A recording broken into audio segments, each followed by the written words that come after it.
أيها الأحبة waxaan jeclay inaan idin xasuusiyo inaad ka mid tihiin dunida dadka ugu qanisan laakiin nicmada markaad arki weydo waa markay ugu daran tahay ilaahay subxaanahu wa tacaala qur-aanka wuxuu ku tilmaamayaa oo ina baray ihdina الصراط المستقيم صراط الذين أنعمت عليهم ilaahay wuxuu ina baray inaynu weydiisanno jidka quman oo ah jidkii kuwii uu u nicmeeyey ee ahaa min النبيين والصديقين والشهداء والصالحين kuwii dadka ilaahay ka doortay aadamaha hormoodkooda ahaa jidkoodii baynu haynaa waxaa ilaahay kitaabka inoogu tilmaamayaa diinta tani inay tahay nicmo aada u weyn tusaale ahaan fi suurati الnaxl oo culimmadu ay ku tilmaamaan suurati nicam suuradda ilaahay subxaanahu wa tacaala galladuhu ina siiyey uu ku sheeganayo ilaahay wuxuu ku bilaabayaa nicmooyin tiro badan oo ay u horeyso nicmat اlwaxy oo ay ku xigto inuu cirka iyo dhulka iyo waxoo dhan isagoo abuuray oo ay ku xigto inuu bini aadamka abuuray oo ay ku xigto inuu xoole inoo abuuray oo ay ku xigto dameeriya fardiya wax la fuulay in alla inoo sameeyey oo ay ku xigto cirka in roob ilaahay ka keeno oo ay ku xigto universka ama kownkan siduu u dhisan yaho dhan badda wuxuu nicmo dhigay waxaasoo nimcaa inta ilaahay tiriyo ayuu wuxuu leeyahy afaman yakhluqu kaman laa yakhluq afalaa tadakkaruun wain tacuduu nicmat allahi laa tuxsuuha ilaahay wuxuu tilmaamayaa allaha wax abuuray iyo miyay siman yihiin kaan waxba abuurini haddaa ilaahay nicmadiisa tirisaan ma koobaysaan baa ilaahay leeyahy ilaahayna waa ghafuuru raxiim aayaadkan aan dul maray ama guudka ka tilmaamay waxaan uga dan leeyahay nimcooyinkaa ilaahay markuu tirinayay wuxuu ugu horraysiiyey huwa aladii yunazilu malaa'ikata biاlruuxi min amrihi calaa man yashaau min cibaadih an andiruu annahu laa ilaaha ilaa ana fattaquun ilaahay subxaanahu wa tacaala inuu malaa'ig soo dejiyey waxyi uu u soo dhiibay si dadka ay ugu degaan waxay culammadu yidhaahdaan nicmo oo dhan waxaa loogu horraysiiyey nicmat lislaam diintu inay nicmo tahay dee waana ka ilaahay qur-aan ku tilmaamaya alyawma akmaltu lakum diinakum waatmamtu calaykum nicmatii waraditu lakum alislaama diina iyadoo carafo soo degtay oo maalin taa weyne muslimiintu ay isu yimaadaan soo degtay oo maalin jimcaa soo degtay ayaa ilaahay wuxuu leeyahy maanta waxaan idin dhammaystiray diinkiinnii akmaltu lakum diinakum waa idin dhammaystiray waxaan kaloo idin dhammaystiray baa ilaahay leeyahay nicmadaydii oo diinkana waxaan kaloo raalli idinka noqday baa ilaahay leeyahy islaamnimadu inay diin idiin noqoto ayuha alaxiba nicmada intaa leeg intaynu dareemaynaa wadkuruu nicmat allahi calaykum wamaa anzala calaykum min alkitaab waalxikma yaciidukum bih waxaa xustaan baa ilaahay leeyahy subxaanahu wa tacaala ilaahay nicmadiisii iyo waxa uu idiin soo dejiyey ee kitaab iyo xikmad ah ilaahay markuu muslimiinta u gallad sheeganayay wuxuu leeyahy laqad manna allahu cala almu'miniina id bacatha fiihim ilaahay wuxuu ugu manno sheeganayaa waxa uu galladiisa uu muslimiinta siiye ku tilmaamayaa in ilaahay rasuul ka soo dhex saaray intaynu nicmadaa dareensannay mise waxaynu isu haysannaa dad foqoro ah oon waxba haysanin oo dunidu ka lacag badan tahay oo ka xoolo badan tahay oo ka daara badan tahay daarahan iyo waxaana arkaysaan oo dhammi waa tegayaan dunidan aynu aragno way baaba'aysaa waxaa soo hadhaya waa qofku identityga rasmiga ee uu leeyahay xabaasha markaad gashay cidina ku weydiin mayso maxaad xoolo ka timi iyo maxaad daara lahayd identitygaaga lagu weydiinaya waxa weeyaan man rabbuk waman nabiyuk wamaa diinuk baa lagu weydiinayaa islaamnimadaadii baa lagu weydiinayaa sida awgeed ayuu nabigu calayhi salaatu wassalaam ilaahay wuxuu ka baryayey inaan diintiisa dhibi kaga dhicin rabbanaa laa tajcal musiibatana fii diinina ilaahu aan balaaya nagaga dhicin diintayada waxaa ilaahay qur-aanka ku tilmaamayaa dadkii raasikhiinta ahaa waalraasikhuun fi lcilm ilaahay wuxuu ku tilmaamayaa baryadoodu inay ahayd rabbanaa laa tuziq quluubana bacda id hadaytana wahab lana min ladunka raxma innaka anta alwahaab ilaahay ow qalbiyadayada ha weecinin intaanu diinta fahamnay kadib yacni waa nimcadii ugu weyneyd ay haysteen ba ilaahay waxay weydiisanayaan rabbi u sugo waa nimco u qofku wax walba siisto qur-aanka maalan qisaska ku qoran wax ka mid a haddaan tilmaamo ilaahay wuxuu tilmaamayaa fircawn oo qooqay oo kibray oo si uu muuse iyo nebi haaruun uu u jabiyo soo ururiyey aqoon-yahankiisii uu u arkayey cilmiga sixirka inay dhammeeyeen aqoon-yahankaasi markay fircawn la socdeen waxay ku yidhaaheen a inna lanaa la ajran in kunna naxnu alghaalibiin wax ajar ma leenahay haddaanu ka badinna ninka kan haa buu yidhi muqarabiinta ka mid yacnii boqorkaa dunidoo dhan sheeganaya leh mulku misra iyo waxeeda oo dhan ana iska leh ayaa wuxuu leeyahay dadka muqarabiintayda aba ku biiraysaa dhaqaale iyo waxaa ka fakerina waa helaysaan laakiin markuu xaqu u caddaaday xaqaa waxay siisteen dhaqaale daaya naftooda waan idin layn buu ku yidhi markay yidhaahdeen ilaahay baan rumaynay waxay ugu jawaabeen faqdi ma anta qaad inamaa taqdi hadihi alxayaata addunya waxaad samayn karta samee bay yidhahdeen waxaad samaysaa waa inaad nadisho un soo maaha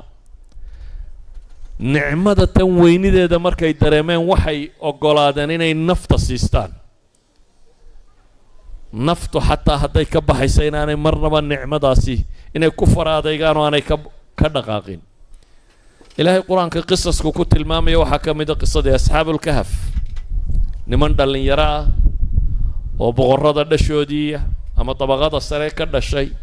oo islaamay oo dabeetana lagu dhibay islaamnimadoodii oo ka doortay qusuurtii lagu noolaa inay god ku noolaadaan min alqasr ila alkahf waxay doorteen inay boqorrada iyo dhulkay degan yihiin iyo nicmadan adduuniya waxaan oo dhan inay ka tanaasulaan waayo waxay rabaan nicmada iimaanka iyo islaamku inay u hadho sidaa awgeed bay waxay doorteen inay nolol god lagu nooliyay galaan god inay nolol weydiiyaan ama ay galaan waxaa ilaahay qur-aanka kaga warramaya qisatu asxaabi alkhuduud dad dhan oo la xaaqay oo loo laayay diinta ma ka noqonaysaan oo ma yidhi dadkii diinta fahamsanaa ee garanayay nicmadani intay leegtahay waxay ahaayeen dadkii sidaa ugu mintidayay haddii aada hayso ama aada soo hesho diamondka waa taqaani soo maaha almaas macdantan yare qaaliga ah haddaad diamond soo hesho xaggaad dhigi lahayd guriga fadhiga ma iska dhigi lahayd mise waxaad geyn lahayd meesha ugu sayfsan ay ku nabadgelayso waxaa laga yaabi lahaa xataa qasnada guriga kuu taalla inaanad ku aaminteen ead sodhan lahayd armaa loo dhacaa dabeetana bangiga iyo meelaha xoogga loo ilaaliyo inaad geysataabaa suurtagal ahayd waayo waxan baad qiimihiisa taqaanaa diamondkaad qiimaheeda taqaanaa sidaa awgeed ma rabtid inaad dayacdid dadkii diinta qiimaheeda yaqaanay saasay u ilaashanayeen oo nafyo wax walba u siisanayeen haddaad se garan weydo diamondka haddii lagu dhibaad quraarad yaruun moodo crystal yaroo cadaad moodo dee waxaa laga yaabaa inaad ama tuuri lahayd ama meelaha iska dhigi lahayd waayo waxaanad aqoonin waxaan inuu diamond yahay laakiin marka lagu yidhaahdo waa diamond baad kugu soo degi lahayd ilaalintiisu waxaan uga dan leeyay waxa dadka agtooda qiimaha ku leh bini aadamku wuu ilaaliyaa naf iyo maalba wuu geliyaa si kasta wuu xejin karo wuu u xejiyaa dhulkan baad timaadeen dad idinka badan diimo kala haysta intee baynu ilaalinaynaa diinteenna intaynu u feejignay intee baad rabtaa ilmahaagu inuu islaamnimo ku dhinto Soomaalidu waxay ka fakartaa carruurtiiya waxa kan dhaqaale u sameeyo guriga u dhis waddankana joogtaan kuwa ugu timaadeen odayadii hore guriga uga tageen saaka la igu lahaa qaar guriga looga tagay la sheegayo waxa la yidhi maalintiina way seexdaan habeenkiina way qayalaan ama way soo jeedaan baa la yidhi dabeetana waxoogaa yaroo kiro oo ay guriga ka qaataan hadduu se qofkaasi ka tegi lahaa qof iimaan iyo diin leh wala waanu guri uga tageen wuu xoogsan lahaa ilmaha inaad guri uga tagto waxa ka qiimo badan inaad diin uga tagto inaad dhaqaale u samayso waxa uga qiimo badan inaad isaga qof ka dhigto jira oo nool oo muslima hadduu qof muslima noqdo oo naftiisa ku kalsoon meel u seexdiyo wuxuu cuno isaga raadaysanaya adiga xilka ku saaranay kaama xilka ku saaranay waxa weeyaan fala tamutunna illa wa antum muslimuun ilaahay quraanka wuxuu ku tilmaamayaa nabi ibraahim oo u dardaarmaya carruurtiisii islaamnimo nabi yacquub oo markuu geeriyoonaya u yeedhay oo ku yidhi maxaa caabudaysaan aniga dabaday oo ay u sheegeen ilaahaad adigu caabudaysay iyo abbayaashaaba ilaahay caabudayeen baanu haysanaynaa ambiyadu dardaarankay ka tegayeen wuxuu ahaa islaamnimo ku dhinta ma odhanin war xoolaha maxaa ka yeelaysaan reer kastaa u maamulaysaan daarihii sidaa odhan doontaan reerka ma ururin doontaan baabkaa uma bilaabin ee qur-aanku wuxuu inoo tilmaamay inuu diin ka warramay haddaba hadday diintu agteenna qiimo ku leedahayna waxay noqonaysaa mid aynu ilaalinno mid aynu naf iyo maalba dul dhigno mid aynu dowrulcibaada meelahaynu ku cibaadaysanayna inagu lacagteenna gelinoo dhisno madaaristeenna inagu dhisanno nolosheenna ay ka mid noqoto aynu u fakarno haddiise diintu aanay qiimo lahayn waxay noqonaysaa si gaalku kuu qaado intaad meelahooda tagto inaad daforada usii xirxirato tira anigu diin shaqo kuma lihiye waxaan rabaa in yurub laygeeyo baabkaasi shaqo kuma lihiye waayo iyadaa kuugu qiimo yar iyadaa kuugu liidata galabta culamada idin wacdii doonta laakiin anigu waxaan idin xasuusinayaa oo keliya inaydan foqoro ahaynee wixii dunida ugu qaalisanaa inay agtiina yaallo saxaabadii markii ay dunida ku faafeen bershiya markii dagaaladu ka socdeen xarbi alqaadisiya 30 kun oo muslimiina baa dagaal ku jiray iyo dad 200 oo kun ku dhadhow oo gaala ah dabeetana markii dambu ninkii gaalka ahaa meesha joogay wuxuu yidhi bal iigu yeedha nimankani waxay doonayaan 3 nin buu kolba mid yidhi halay soo diro waa loo diray wuxuu u weydiinayaa uu leeyahay warnimayo haddii meeshiinii dhulkiina waan ogo waa iska saxaariya meel qaraxee aan xoola idin siiya noqda xaggiinii ku laabta wuxuu weydiiyey maxaa idin soo bixiyay dhulkiina idinka keenay dee wuxuu isleeyahay waxay odhan doonaan xoolaanu doonaynaayo waa meel abaaraanu ka nimi waxay ugu jawaabeen ilaahay baa na soo bixiyey waxaana naloo soo bixiyey inaanu dadka ka saarro addoonsigays addoonsadaan oo aanu u saarro ilaa cibaadati illaahi waxdah ilaahay inay addoommo u noqdaan cidhidhiga adduun inaanu ka saarno ballaca aakhiro u saarro diimaha kale cadaalad xumadooda inaanu ka kaxayno oo diinta islaam geyno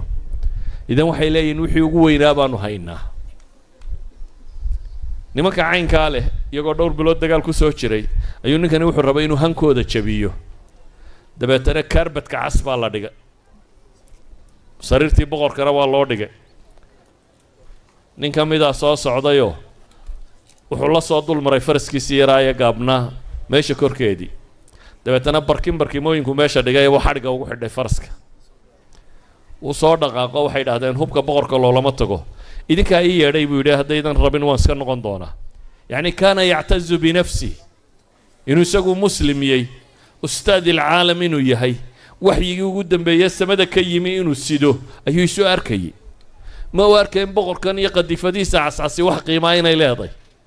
saddexda nin ka midna siduu soo socday ayuu dee boqorka hortiisa alla fadhiistay oo laga hadlaaya sariirta boqorka dhinaceeda kaluu isna fuula markaasaa la qabqabtoo lasoo tuuray suu yidhi maan moodaynin in addoomaysu tihiine waxaan idin moodayay dad siman oo dee diin haysta ee in badhna rabbiya sheeganayaan badhna dhulka la dhigayo maan moodayn idan waxay arkayeen dadkaasi diintu inay tahay wixii ugu qaalisanaayoo iyagu sitaan laakiin xoole may wadanin waxba may wadanin waxaan filayaa ibnu jariir itabari wuxuu tilmaamaa madaa'in maalintay furteen muslimiintu markay madaa'in furteen caasimaddii meesha waxyaabihii la helay waxaa ka mid ahaa khubus yar oo si yaroo khafiifa loo sameeyey dabeetana manaadiil bay moodeen ragga badh ka madiyo faraha iska mariyeen baa la yidhi yacni xadaare halkaasi ka joogeen inay faraha iska mariyaan cunno wax loogu talagalay laakiin haddana waxay ahaayeen dadkaa rumaysan waxyigii ugu dambeeyey ee ilaahay xaggiisa ka yimaada inay xambaarsan yihiin aniga markaa weedhaydu waxay tahay war foqoro ma tihidin foqoro ma tihidin diintii rabbaa aaminsantiinoo sidaan dadkaa u timaadeen baa foqoro ah oo diin la dadkaa u timaadeen baa caydh ah oon waxba haysanin dadkaa u timaadeen baa aakhire moog idinkuna habbi'ina